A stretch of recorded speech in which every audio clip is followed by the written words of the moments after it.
तो दिलीप घोष भी यही आरोप लगाते हुए बार बार बीजेपी अब धांधली का आरोप लगा रही है, चाहे ये उल्बेरिया की खबर जहां पर ईवीएम चोरी का मामला हो या फिर हुगली जहां वो कह रहे हैं कि टीएमसी समर्थकों ने एक बीजेपी कार्यकर्ता की 50 साल की मां पर हमला कर दिया है। तो देखिए, दूसरे दौर में नंदीग्राम की सबसे बड़ी जंग थी, तो आज वो इलाका है जहां 31 सीटों में से 29 सीटों पर पिछली बार टीएमसी का कब्जा था। आइए आपको सीधे लिए चलते हैं, हमारे तमाम सहयोगी हमारे साथ जुड़ रहे हैं, इंद्रजीत कुंडू, अनुपम मिश्रा सभी हमारे साथ होंगे, लेकिन उससे पहले लिए चलते हैं आपको चित्रा, हमारी सहयोगी हावड़ा से इस वक्त हमारे साथ जुड़ रही है। हावड़ा सपनों का शहर था एक वक्त पर चित्रा, जहां पर तमाम अलग अलग राज्यों से लोग रोजी रोटी के लिए पहुंचते थे। आज परिस्थितियां अगर हम देखें तो हिंदी भाषी बहुत लोग हैं वहां पर, आपके पीछे कतारें दिख रही हैं। ये उत्सुकता, ये जोश जो सुबह सुबह बंगाल में दिखता है, वाकई सराहनीय है लोकतंत्र के जश्न में। दिखाइए और बताइए किस तरह से वोटिंग हो रही है इस वक्त चित्रा। देखिए, आंता पोलिंग बूथ पर इस वक्त मेरी मौजूदगी है और यहाँ पर भीड़ लगातार बढ़ती हुई चली जा रही है। अंजना, जिस तरह की तस्वीरें खासतौर से महिलाओं की जो लंबी कतारें हैं वो अपने आप में बेहद खास हो जाती हैं। हिमांशु, मैं चाहूंगी आप तस्वीरें दिखाइए। सज सवर के तैयार होकर लोकतंत्र के सबसे बड़े त्योहार का हिस्सा बनने के लिए महिलाएं किस तरह से सुबह सुबह आई हुई हैं। कई महिलाओं से हमने बातचीत भी की, उनका ये कहना है, आप बुजुर्गों को भी देख पा रही हैं किस तरह से युवा महिलाएं भी यहाँ पर है। आज का दिन इन्हीं का है और इसी वजह से अपनी अपनी बारी के इंतजार में ये तमाम महिलाएं नजर आ रही है। कुछ लोगों से बातचीत करते हैं। कौन विषय खूब चोलछे? उन्नयन हुआ है यहाँ पर? उन्नति हुई है? काम हुआ है? देखिए, महिलाएं थोड़ा कम बोलती हैं और इसी वजह से इनको साइलेंट वोटर कहा जाता है। ये अपने पत्ते खोलना नहीं चाहती हैं, लेकिन इनकी ये कतारें पूरे के पूरे उत्साह को बयां करने के लिए काफी हैं कि किस तरह से उमंग और उत्साह देखने को मिल रहा है। मैं चाहूंगी हिमांशु हमारे सहयोगी अंदर की भी तस्वीरें दिखाएं। बाहर जितनी बड़ी तादाद में लोग इस वक्त मौजूद हैं, अंदर भी उससे भी ज्यादा तादाद में न सिर्फ महिलाओं की मौजूदगी है, बल्कि इसके अलावा वहां पर भारी तादाद में पुरुष जो मतदाता है, मतदान करने के लिए आए हैं, उनकी भी मौजूदगी देखने को मिल रही है। और सबसे खास बात यह है कि यहाँ पर पूरी तरह से कोरोना प्रोटोकॉल का पालन किया जा रहा है। हालांकि कतारों में सोशल डिस्टेंसिंग तो आपको दिखाई नहीं देगी, लेकिन कोशिश यही है कि सबके हाथ सैनिटाइज किए जाएं, मास्क पहनने के लिए सबको कहा जाए और उसके बाद सबको अंदर भेजा जाए। लेकिन ये इलाका ममता दीदी का गढ़ रहा है। 2011 में भी टीएमसी ने जीती थी, 2016 में भी टीएमसी ने जीत हासिल की थी, लेकिन इस बार त्रिकोणीय मुकाबला माना जा रहा है क्योंकि भारतीय जनता पार्टी और लेफ्ट पार्टियां लगातार दीदी को बड़ी चुनौती देने की यहाँ पर कोशिश कर रही हैं और इसी वजह से यहाँ पर स्थिति क्या होगी ये तो 2 मई को पता चलेगा। लेकिन आज कम से कम अंजना ये उम्मीद की जा सकती है कि बीते 2 चरण में जिस तरह से 80% से ज्यादा हमने देखा था मतदान, आज वो तमाम रिकॉर्ड कम से कम जिस उल्बेरिया उत्तर में जिस आमता जगह पर मेरी मौजूदगी है यहाँ पर कम से कम वही तस्वीर देखने को मिलती है और ये अपने आप में बेहद खास हो जाती है। अंजना, आपने ये भी जिक्र किया पश्चिम बंगाल की जिन 31 सीटों पर मतदान हो रहा है, 29 तो दीदी ने जीती थी, एक सीट पर कांग्रेस और लेफ्ट ने कब्जा किया था 2016 में, लेकिन उसके पहले 2011 में अगर हम जाएंगे तो 31 में से 25 सीटों पर दीदी की पार्टी ने कब्जा किया था। बीजेपी का खाता भी नहीं खुला था, लेकिन इस बार बीजेपी बहुत मजबूती से यहाँ पर लड़ रही है। किसकी जीत किसकी हार होगी ये तो 2 तारीख को पता चलेगा, लेकिन आज लोकतंत्र के सबसे बड़े पर्व पर ये लंबी कतारें पूरे देश को एक बहुत अच्छा संदेश यहाँ से देती हुई दिखाई दे रही है। अनुपम मिश्रा हुगली में मौजूद है, इंद्रजीत कुंडू हमारे साथ जुड़ रहे हैं डायमंड हार्बर से, सूर्याग्नि हमारे सहयोगी भी हमारे साथ जुड़ गए हैं। आपके पास आते हुए इंद्रजीत कुंडू, पिछली बार नंदीग्राम और नंदीग्राम में ममता बनर्जी सबसे बड़ा चेहरा, उनकी किस्मत खुद दांव पर थी, मुकाबला कर रहा था उन्हीं का लेफ्टिनेंट। तो यहाँ पर अभिषेक बनर्जी के इलाके का ये सीट जहाँ पर एक बड़ी चुनौती है, क्योंकि इस बार भतीजे को खूब घसीटा गया था बीजेपी की तरफ से चुनावी जंग में। बिल्कुल, जी हाँ अंजना, इस बार अभिषेक बनर्जी का साख का सवाल है यहाँ पे।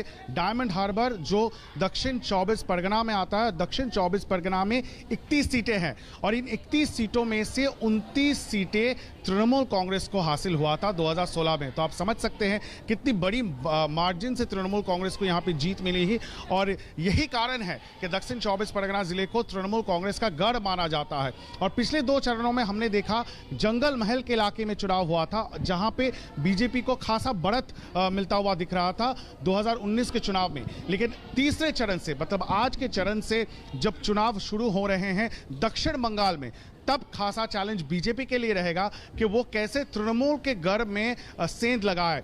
और हम इस वक्त है जो फकीर चांद कॉलेज है डायमंड हार्बर विधानसभा क्षेत्र में, वहां पे आप देख सकते हैं। और जैसा कि सुबह से चित्रा कह रही थी, हर एक पोलिंग स्टेशन में हमको यही देखने को मिल रहा है कि महिलाओं का तांता बता हुआ दिख रहा है। सुबह से काफी भारी तादाद में महिलाएं सुबह से यहाँ पे आ रही हैं हर एक पोलिंग स्टेशन में। और ये एक खासियत है पश्चिम बंगाल की, क्योंकि अगर हम पिछले 2 चरण के चुनाव में देखें 80-82% पोलिंग उससे ज़्यादा हुआ है, और आज भी हम एक्सपेक्ट कर सकते हैं 80% से ज़्यादा पोलिंग यहाँ पे होगा। तो ये कारण इसलिए है क्योंकि आधा से ज़्यादा इलेक्टोरेट 49% वो महिला वोटर है, और महिला काफ़ी बड़ी तादाद में। अब इस तरफ देखिए, एक बार कैमरा पर्सन को कहूँगा दिखाने के लिए कि लाइन किस तरह से कतार देखिए बढ़ती जा रही है। सुबह सुबह आ रही हैं महिलाएं। कुछ मैंने ऐसे भी देखा कि महिलाएं अपने बच्चों को गोद में लेकर यहाँ पे सीधा वोटिंग सेंटर के रुख कर रही हैं, सब कामकाज छोड़ के। लेकिन आज सज सवर के सुबह से सब आ गई हैं अपना जो मतदान है वो करने के लिए। और ये खासियत है पश्चिम बंगाल का कि किस तरह से लोग भारी तादाद में वोट देने तो जरूर आते हैं, लेकिन उसमें भी महिलाओं का जो पार्टिसिपेशन है वो बहुत ही भारी तादाद में होता है।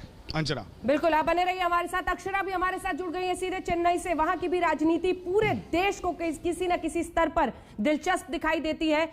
जयललिता और करुणानिधि के एक फेज को, एक एरा को भी इस पीढ़ी ने देखा है। तो आज उनके बाद की जो ये स्टालिन और पलानिस्वामी की राजनीति, उस पर आपके पास आएंगे, लेकिन उससे पहले जल्दी से एक बार हुगली चलते हैं। अनुपम मिश्र, पूरे दक्षिण पश्चिम बंगाल में ममता बनर्जी के लिए आज की लड़ाई सबसे बड़ी है। जो उनका गढ़ था उसे बचाना है। और इस बीच खबरें भी आ रही हैं, बीजेपी वाले कह रहे हैं हमारे समर्थक की मां पर हमला कर दिया है। क्या कुछ हो रहा है वहां का नजारा दिखाइए। जी बिल्कुल, मैं सबसे पहले आपको तस्वीरें दिखा देता हूं कि किस तरह से हिंसा के बावजूद पश्चिम बंगाल में एक उत्सव के तौर पर चुनाव मनाया जाता है। ये जो बूथ है इसको कितने अच्छे से सजाया गया है, ये देखकर ही आप अंदाज़ा लगा सकती हैं कि एक उत्सव का पालन हो रहा है। और जहां तक इन 31 सीटों पर चुनाव की बात है, खासतौर पर हुगली की अगर मैं बात करूं तो हुगली में अगर हम पिछले लोकसभा का चुनाव देखें 2019 का, तो यहाँ पर बीजेपी को भारी बढ़त मिली थी, फ़ायदा हुआ था। हुगली सीट जो बीजेपी ने अपने खाते में ले ली थी। और इस वक्त जहां पर मैं हूं ये आरामबाग लोकसभा क्षेत्र का इलाका है, आरामबाग विधानसभा में हूं। और आरामबाग लोकसभा का रिजल्ट अगर हम देखें 2019 का, तो अपरूपा पोद्दार यहां पर जीती थी, लेकिन मार्जिन बहुत कम था, 1000-125 का मार्जिन था। तो ऐसे में बीजेपी को अगर ममता के जो गढ़ हैं ये 3, हावड़ा, हुगली, दक्षिण 24 परगना, तो इन तीनों में से अगर कहीं भाजपा को बढ़त मिली, सबसे ज़्यादा कामयाबी मिली, तो ये हुगली ज़िला था। ऐसे में इस बार शुरुआत से ही हमने देखा प्रधानमंत्री ने हुगली में जनसभा की, अमित शाह आए, जेपी नड्डा आए और हुगली पर खासा जोर दिया गया। उसकी एकमात्र वजह यही थी कि दक्षिण बंगाल में बीजेपी को अगर कहीं से कुछ ज़्यादा लाभ या फ़ायदा मिलने की गुंजाइश है तो ये हुगली ज़िला है। और इसी वजह से शुरुआत से ही बीजेपी ने हुगली ज़िले पर बहुत ज़्यादा ध्यान दिया था। और इस वक्त महिलाओं की संख्या बहुत ज़्यादा, आप देख सकते हैं महिलाएं काफ़ी संख्या में यहाँ सुबह सुबह आई हुई हैं। हम बात करने की कोशिश करेंगे। आप लोग कब सुबह से आई हैं, कब से आई हैं? ना, सुबह से नहीं, अभी आए हैं। तो सुबह वोट देने का मकसद क्या होता है? गर्मी या कुछ और? गर्मी, सिर्फ गर्मी। और दूसरी बात, मुद्दे क्या हैं? किसी पार्टी का नाम मत लीजिएगा। मुद्दे जैसे पानी, बिजली, क्या मुद्दा, आरामबाग का मुद्दा क्या है? सब कुछ ठीक ठाक, ये रास्ता ठीक ठाक, सब ठीक ठाक है। सड़क, रास्ता सभी ठीक ठाक है यहाँ जो बोल रही हैं महिलाएं। और ये महिलाओं का वोट ही इस बार किसी भी पार्टी को हार जीत का रास्ता दिखाएगा, क्योंकि जो परसेंटेज है लगभग 50% के आसपास है। और पश्चिम बंगाल में महिलाएं ज़्यादातर करके, पुरुष चाहे हो सकता है कम वोट दें, महिलाएं लेकिन अपना वोट ज़रूर डालती हैं। और ये परंपरा शुरुआत से ही यहाँ पर रही है। अंजना, मेरे मन की बात मैं ही